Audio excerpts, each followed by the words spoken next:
Welcome to study zone PC की तरफ से सभी साथियों को प्रेम कुमार का प्यार भरा अभिवादन।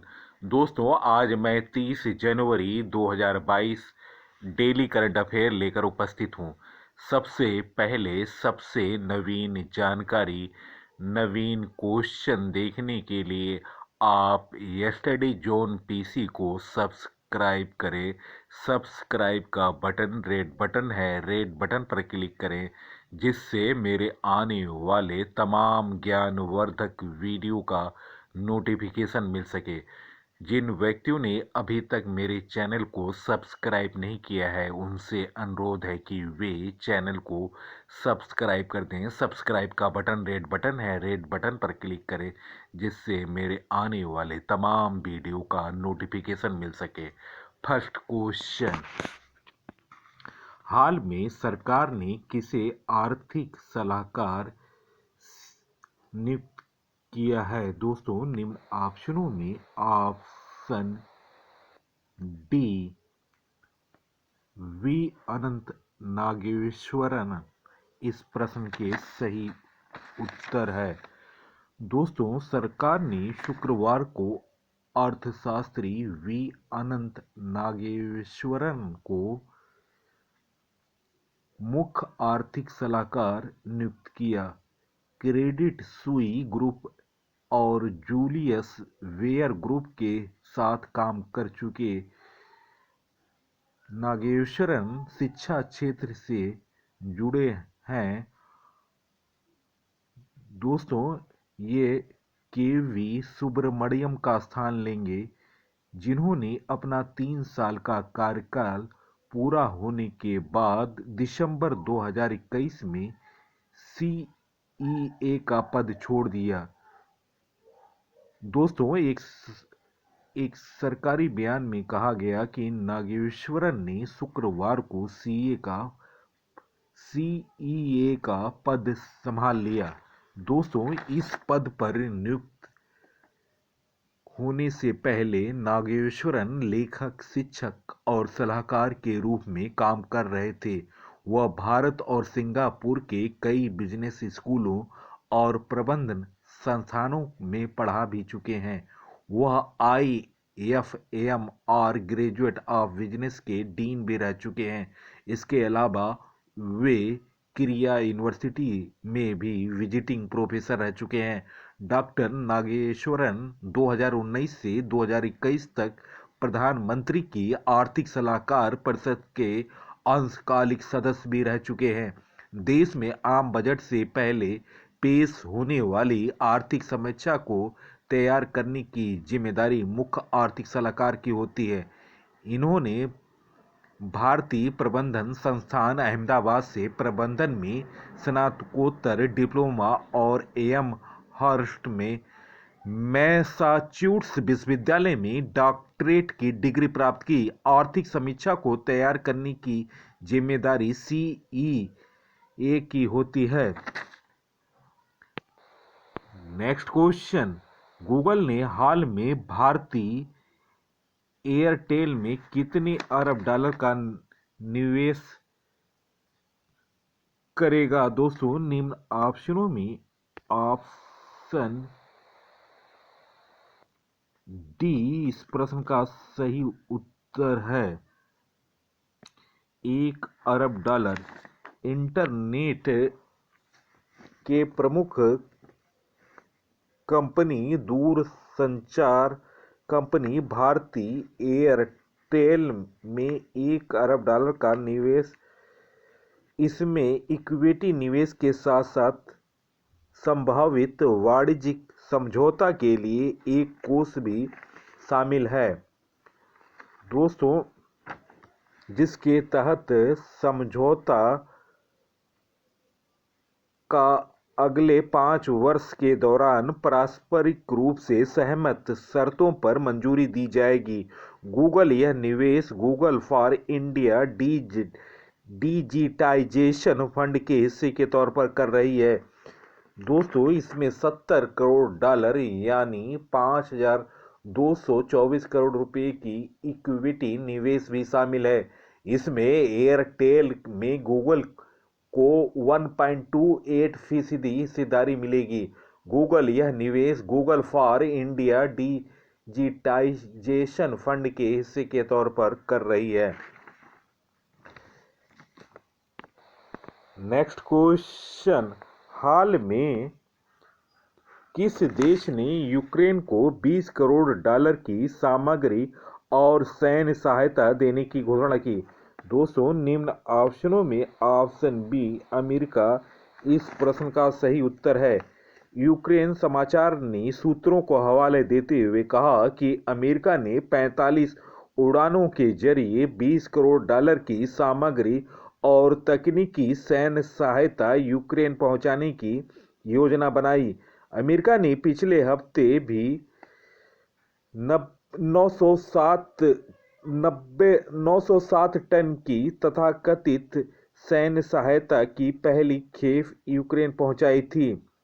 यूक्रेन को रक्षा मंत्रालय के एक सूत्र का हवाला देते हुए आरबीसी यूक्रेन समाचार ने कहा कि 20 करोड़ डॉलर की अतिरिक्त अमेरिकी सामग्री और तकनीकी सहायता की आपूर्ति शुरू हो गई।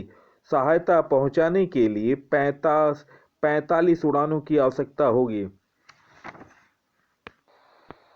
नेक्स्ट क्वेश्चन, हाल में किसने भारतीय दवा कंपनी भारत बायोटेक को नाक से लेने वाली कोविड दवा के परीक्षण की अनुमति प्रदान की? दोस्तों, निम्न ऑप्शनों में ऑप्शन ए इस प्रश्न का सही उत्तर है। भारतीय औषधि महानियंत्रक भारतीय औषधि महानियंत्रक ने भारतीय दवा कंपनी भारत बायोटेक को नाक से लेने वाली कोविड दवा के परीक्षण की अनुमति दी, जो बूस्टर डोज या अतिरिक्त खुराक के तौर पर वयस्कों को दी जाएगी।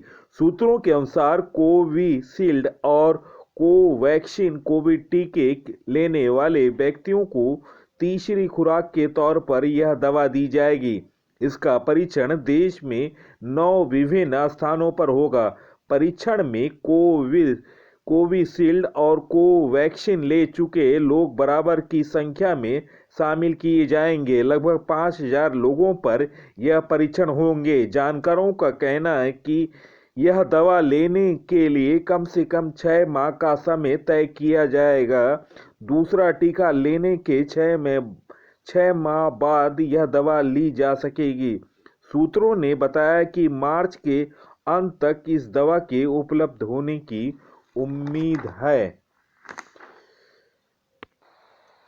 नेक्स्ट क्वेश्चन, डेटा गोपनीयता दिवस किस दिन मनाया जाता है? दोस्तों, निम्न ऑप्शनों में ऑप्शन ए 28 जनवरी इस प्रश्न का सही उत्तर है। दोस्तों, गोपनीयता पर जागरूकता फैलाने के उद्देश्य से हर साल डेटा गोपनीयता दिवस मनाया जाता है। यह दिवस नागरिकों को अपनी व्यक्तिगत जानकारी की रक्षा करने हेतु प्रोत्साहित एवं जागरूक करने के लिए मनाया जाता है। दोस्तों, जनवरी महीने में मनाए गए दिवस 1 जनवरी को वैश्विक परिवार दिवस मनाया गया, 4 जनवरी को विश्व ब्रेल दिवस मनाया गया, 5 जनवरी को विश्व पक्षी दिवस मनाया गया, 6 जनवरी को विश्व युद्ध अनाथ दिवस मनाया गया, 9 जनवरी को प्रवासी भारतीय दिवस मनाया गया, 10 जनवरी को विश्व हिंदी दिवस मनाया गया, 11 जनवरी को राष्ट्रीय मानव तस्करी जागरूकता दिवस मनाया गया, 12 जनवरी को राष्ट्रीय युवा दिवस मनाया गया, 14 जनवरी को सशस्त्र बल वयोवृद्ध दिवस मनाया गया, 15 जनवरी को भारतीय सेना दिवस मनाया गया, 16 जनवरी को राष्ट्रीय स्टार्टअप दिवस मनाया गया, 19 को कोक बोराक दिवस और त्रिपुरा दिवस मनाया गया, 23 तारीख को पराक्रम दिवस मनाया गया, 24 तारीख जनवरी को अंतर्राष्ट्रीय शिक्षा दिवस मनाया गया, 25 जनवरी को भारतीय राष्ट्रीय पर्यटन दिवस मनाया गया, 26 जनवरी को अंतर्राष्ट्रीय सीमा शुल्क दिवस मनाया गया, 27 जनवरी को अंतर्राष्ट्रीय प्रलय स्मरण दिवस मनाया गया और 28 जनवरी को डेटा गोपनीयता दिवस मनाया जा रहा है। नेक्स्ट क्वेश्चन, 28 जनवरी 2022 को किस महान स्वतंत्रता सेनानी की 157वीं जयंती है। दोस्तों निम्न ऑप्शनों में ऑप्शन सी लाला लाजपत राय। दोस्तों इनकी देशभक्ति के लिए इनको पंजाब केसरी और लायन ऑफ पंजाब का खिताब दिया गया था। लाला लाजपत राय का जन्म 28 जनवरी 1865 को पंजाब में हुआ। लाला लाजपत राय हिंदू समाज सुधारक, स्वतंत्र आंदोलन इत्यादि से जुड़े रहे।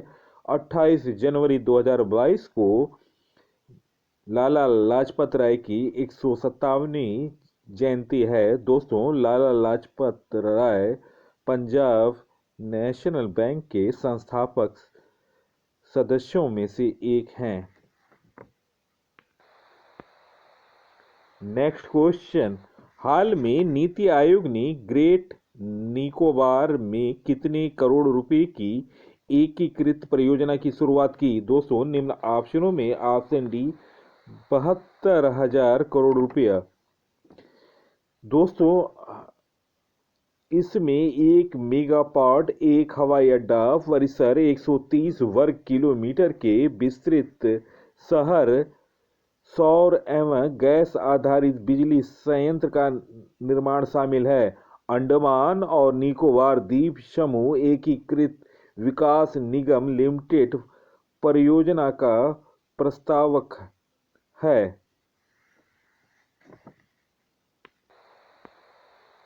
नेक्स्ट क्वेश्चन, हाल में विश्व बैंक ने किस राज्य के लिए लगभग 1,000 करोड़ रुपए के कर्ज को मंजूरी प्रदान की? दोस्तों निम्न ऑप्शनों में ऑप्शन ए पश्चिम बंगाल इस प्रश्न का सही उत्तर है। विश्व बैंक ने गरीब और कमजोर समूह तक सामाजिक सुरक्षा सेवाएं पहुंचाने में मदद करने के अपने प्रयास का समर्थन करने के लिए पश्चिम बंगाल सरकार को लगभग 1,000 करोड़ रुपए का ऋण दिया।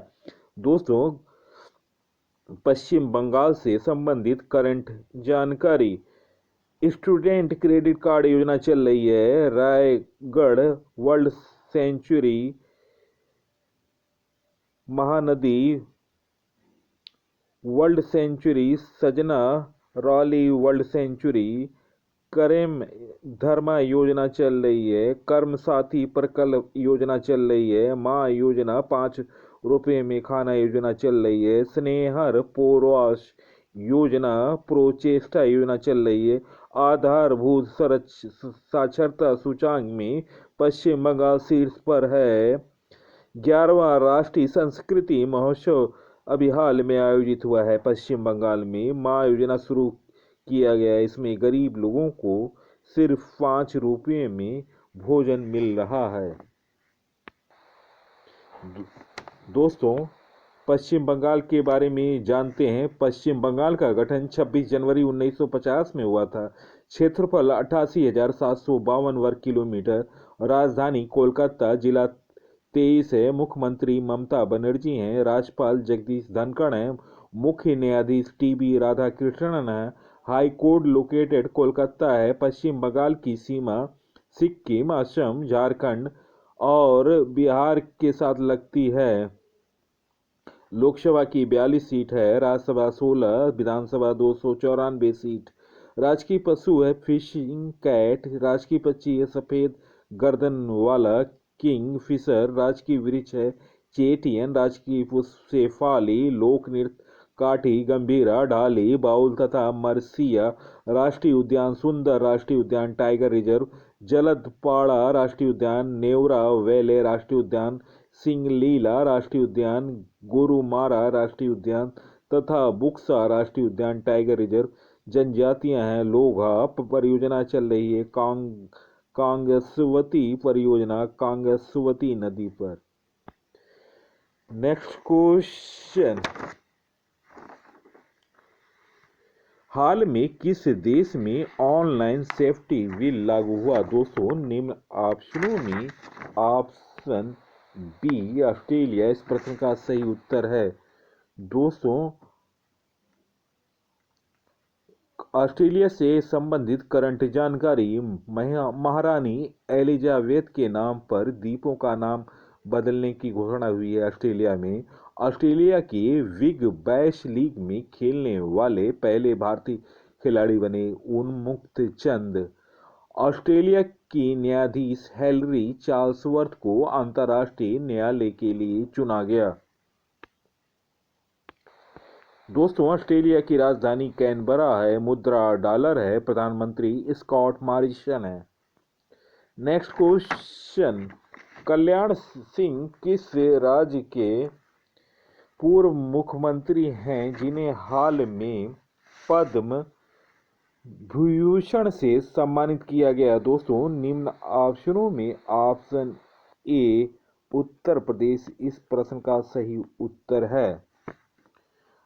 दोस्तों, यूपी के पूर्व मुख्यमंत्री कल्याण सिंह को लोक कल्याण के क्षेत्र में उल्लेखनीय कार्य के लिए पद्म विभूषण दिया गया। भाजपा के संस्थापक सदस्यों में से एक कल्याण सिंह पार्टी के साथ ही भारतीय राजनीति में उनका कद काफी बड़ा था। अयोध्या में विवादित ढांचे के विध्वंस के समय यूपी के मुख्यमंत्री रहे कल्याण सिंह भाजपा के कद्दावर नेताओं में से एक थे।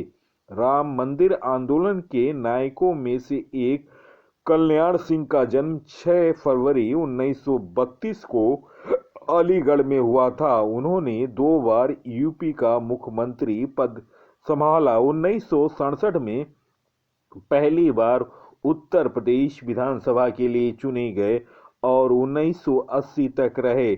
जून 1991 के चुनाव में भाजपा को जीत मिली। कल्याण सिंह पहली बार मुख्यमंत्री बने। बाबरी ढांचा विध्वंस के बाद 6 दिसंबर 1992 को मुख्यमंत्री पद से इस्तीफा दिया। दोस्तों, वे 1997 में फिर राज्य के मुख्यमंत्री बने और 1999 तक बने रहे। दोस्तों, वे 2 बार उत्तर प्रदेश के मुख्यमंत्री रहे, 1991 से 1992 तक और दूसरी बार 1997 से 1999 तक। दोस्तों, वे गवर्नर रहे 2015 में हिमाचल प्रदेश और 2014 से 2019 तक राजस्थान के गवर्नर रहे। नेक्स्ट क्वेश्चन, भ्रष्टाचार धारणा सूचांक 2021 में भारत किस स्थान पर है? दोस्तों, निम्न ऑप्शनों में ऑप्शन सी 85वें स्थान पर। ट्रांसपेरेंसी इंटरनेशनल भ्रष्टाचार धारणा सूचांक 2021 को जारी किया गया है, जिसमें भारत 40 के स्कोर के साथ 85वें स्थान पर है, जिसमें भारत समग्र तौर पर यह सूचांक दर्शाता है कि पिछले एक दशक में 86% देशों में भ्रष्टाचार पर नियंत्रण की स्थिति या तो काफी हद तक स्थिर रहा या खराब रही। इस रैंकिंग में डेनमार्क, फिनलैंड और न्यूजीलैंड ने 88 के स्कोर के साथ संयुक्त रूप से शीर्ष स्थान हासिल किया। पाकिस्तान का स्थान 140वां है। सबसे निचला स्थान दक्षिणी सूडान का है। दोस्तों, इस रिपोर्ट को जारी करता है ट्रांसपेरेंसी इंटरनेशनल। मुख्यालय है Berlin, Germany. Next question, Asia cup महिला चैंपियनशिप हॉकी में भारत ने कौन सा पदक जीता है? दोस्तों, निम्न ऑप्शनों में ऑप्शन सी कांस्य पदक। दोस्तों, पिछली बार की चैंपियन भारतीय टीम ने चीनी टीम को 2-0 से हराकर महिला एशिया कप हॉकी टूर्नामेंट में तीसरे स्थान से संतोष करना पड़ा और इस प्रकार भारत को कांस्य पदक मिला। दोस्तों, 13वें मिनट में पलांटी कॉर्नर से शर्मिला देवी ने गोल किया और 19वें मिनट में एक और पलांटी कॉर्नर पर गुरजीत ने शानदार ड्रैग फ्लिक से गोल कर 2-0 से कर दिया, जो कि यह अंतिम स्कोर रहा और भारत को इस तरह एशिया कप हॉकी में महिला हॉकी में कांस्य पदक मिला। नेक्स्ट क्वेश्चन, ऑस्ट्रेलियन ओपन का मिश्रित युगल का खिताब किसने जीता? दोस्तों, निम्न ऑप्शनों में ऑप्शन डी इस प्रश्न का सही उत्तर है। क्रिस्टीना मिलोदोनोविच और इवान डोडिच। दोस्तों, फ्रांस की क्रिस्टीना मिलोदोनोविच और क्रोएशिया की इवान डोडिच ने ऑस्ट्रेलिया के जेमी फोर्लिस और नेशन कुबलेर को 6-3, 6-4 से हराकर ऑस्ट्रेलियन ओपन मिश्रित युगल खिताब जीत लिया। मिलोदोनोविच ने 2014 में डेनियर नेस्टर के साथ यह खिताब जीता था। इसके अलावा 2018 और 2020 में यह महिला युगल खिताब भी अपने नाम किया। डोडिच ने इससे पहले 2 पुरुष युगल और 3 मिश्रित युगल खिताब जीते हैं। नेक्स्ट क्वेश्चन, हाल में इंडिया के बल्लेबाज केएल राहुल ने किस आईपीएल टीम से 17 करोड़ में करार कर वह आईपीएल इतिहास के संयुक्त रूप से सबसे महंगे खिलाड़ी बने? दोस्तों, निम्न ऑप्शनों में option A Lucknow super giants इस प्रश्न का सही उत्तर है। दोस्तों, आईपीएल के बारे में जानते हैं। आईपीएल का full form Indian Premier League. IPL का पहला संस्करण 2008 में खेला गया था। इसमें विजेता टीम राजस्थान रॉयल्स थी और उप विजेता टीम थी चेन्नई सुपर किंग्स। 2021 में आईपीएल का 14वां संस्करण भारत और यूएई देश में खेला गया। आईपीएल 2021 में विजेता टीम चेन्नई सुपर किंग्स रही। उप विजेता कोलकाता नाइट राइडर्स। आईपीएल 2021 में ऑरेंज कप विजेता ऋतुराज गायकवाड़ थे। दोस्तों, ऑरेंज कैप के विजेता जो सबसे ज्यादा रन बनाता है सर्वाधिक, उसी को ऑरेंज कैप प्रदान किया जाता है। और आईपीएल 2021 का पर्पल कैप विजेता हर्षल पटेल। दोस्तों, पर्पल कैप उसको दिया जाता है जो कि टूर्नामेंट में सबसे ज्यादा विकेट लिया रहता है। चेन्नई सुपर किंग्स ने आईपीएल 4 बार जीता है, 2010, 2011, 2018 और 2021 में। नेक्स्ट क्वेश्चन, ऑस्ट्रेलिया ओपन 2022 का महिला एकल खिताब किसने जीता? दोस्तों, निम्न ऑप्शनों में ऑप्शन बी एश बॉर्टी इस प्रश्न का सही उत्तर है। ऑस्ट्रेलिया ओपन महिला एकल विजेता बनी एश बॉर्टी। एश बॉर्टी ने ऑस्ट्रेलिया ओपन के फाइनल में दिनांक 29 फरवरी शनिवार को अमेरिका की 27वीं वरीयता प्राप्त डैनियल कोलिंस को 6-3, 7-6 से हराकर मेजबान देश को महिला एकल खिताब का 44 साल का इंतजार खत्म किया।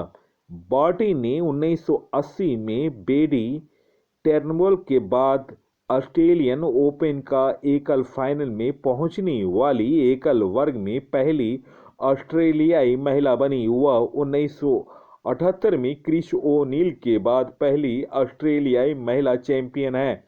वह हार्ड कोर्ट पर जीत से पहले पिछले साल विंबलडन में घास के कोर्ट पर और 2019 में फ्रेंच ओपन के क्ले कोर्ट पर चैंपियन बनी। दोस्तों, वीडियो देखने पर बहुत बहुत धन्यवाद। सबसे पहले सबसे तेज जानकारी के लिए आप स्टडी जोन पीसी को सब्सक्राइब करें और रोज देखें डेली करंट अफेयर। दोस्तों, सब्सक्राइब का बटन रेड बटन है, रेड बटन पर क्लिक करें जिससे मेरे आने वाले तमाम वीडियो का नोटिफिकेशन मिल सके। धन्यवाद, नमस्कार।